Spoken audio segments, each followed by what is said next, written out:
ప్రభు నందు పిల్లరా, మీ అందరికీ ప్రభు యేసుక్రీస్తు పరిశుద్ధమైన నామములో వందనాలు. మీ ఎదుట నిలవబెట్టిన ఆ తండ్రి దేవునికి కృతజ్ఞతలు. దేవుని బిడ్డలారా, దేవుని దీర్ఘ శాంతము చేత ఈ నూతన దినములో దేవుని వాక్యం ద్వారా మీ ముందుకు రావటానికి ప్రభు సహాయం చేసినందుకు ఆయనకి మహిమ, ఆయనకి నేను రుణస్తుంది.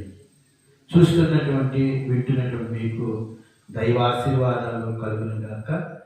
ప్రభు పేరిట ఆయన పదవులుగా మీకు వందనాలు చెల్లిస్తున్నాను.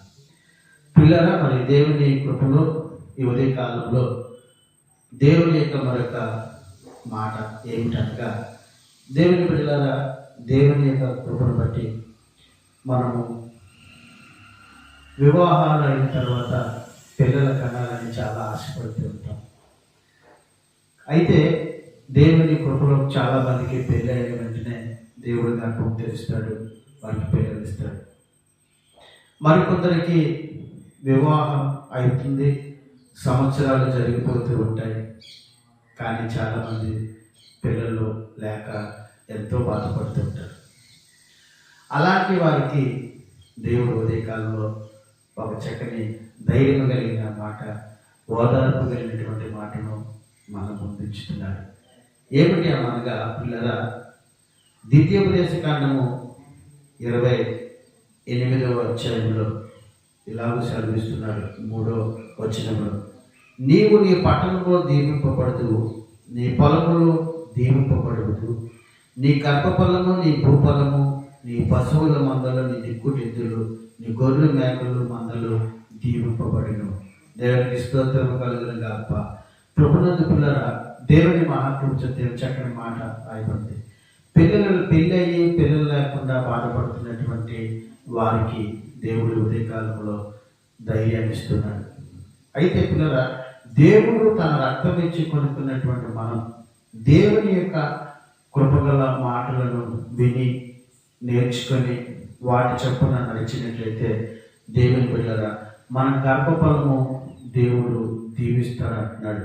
అంతేకాకుండా పిల్లరా, దేవుడే తన కృప చేత మన గర్భాన్ని కూడా ఆయన తెరిస్తాను అంటున్నాడు. కనుక పిల్లలు లేకుండా ఉండటం వలన ఎంతో వేదన చెందుతూ దుఃఖపడుతూ ఇంటిలో నుంచి ఏ ఫంక్షన్కి వేరే ప్రాంతాలకి వెళ్ళకుండా ఇంటిలోనే ఉండిపోతూ కురుకుపోతున్నటువంటి వారికి ఈ ఉదయకాలంలో ప్రభు చెబుతున్న మాట ఏమిటంటే, మీరు నా మాట వినండి.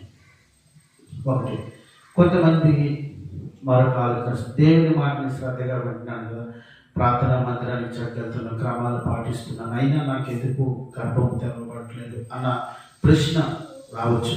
అయితే అలాంటి ప్రశ్న వస్తున్నటువంటి వారికి మరొక పుస్తకంలో మరొక మాట మీకు ధైర్యాన్ని ఇస్తుంది కదా. అదేమనగా, సమూయేలు రాసినటువంటి మొదటి గ్రంథంలో 1వ అధ్యాయంలో అన్న అనే ఒక స్త్రీ ఉన్నది పిల్లరా. ఆ అన్న అన్న స్త్రీకి మరి చాలా కాలం పిల్లలు లేరు. పిల్లలు లేనటువంటి సమయంలో మరి తన పెనిమిటి యొక్క 2వ భార్య తను ఎంతగానో తొక్కు పెడుతూ వస్తూ ఉండేది. అలాంటి సమయంలో ఆమె దేవుని మందిరానికి పోయి ప్రార్థన చేసినట్లు మనందరికీ తెలిసిందే. అయితే అంతకాలము ఎందుకు ఆమె గర్భాన్ని దేవుడు మూసేశాడంటే ఒక కారణం ఉంది అంటున్నాడు పిల్లలు. ఏమిట కారణం చూడండి. యెహోవా ఆమెకు 1వ అధ్యాయము, సమూయేలు 1వ అధ్యాయము 6వ వచనం, యెహోవా ఆమెకు తంతు లేకుండా చేసిన హేతువుని బట్టి అని రాయబడింది. దేవుడు అన్న గర్భాన్ని మూసేయటానికి ఒక హేతువు ఉందని చెప్తున్నాడు పిల్లలు. ఆ హేతువ ఏంటో అన్నది మనకు తెలియాలంటే దేవుని బిడ్డరా, మనము ప్రభుతో సహవాసం చేస్తే ఆ దేవుడు తెలియపరుస్తాడు. దేవుడు చెప్పిన మాటను ఆధారంగా చేసుకొని మనం ముందుకు నడిచినట్లయితే అంతవరకు మూసివేయబడినటువంటి గర్భం దేవుడికి తెరవబడుతుంది. పిల్లలతో సంతోషించే తల్లిదండ్రులుగా దేవుడు మనం చేస్తాడు. దేవుడి మాటను దీవించును గాక. ఆమేన్. మీ అందరికీ ప్రభు పేరిట వందనాలు.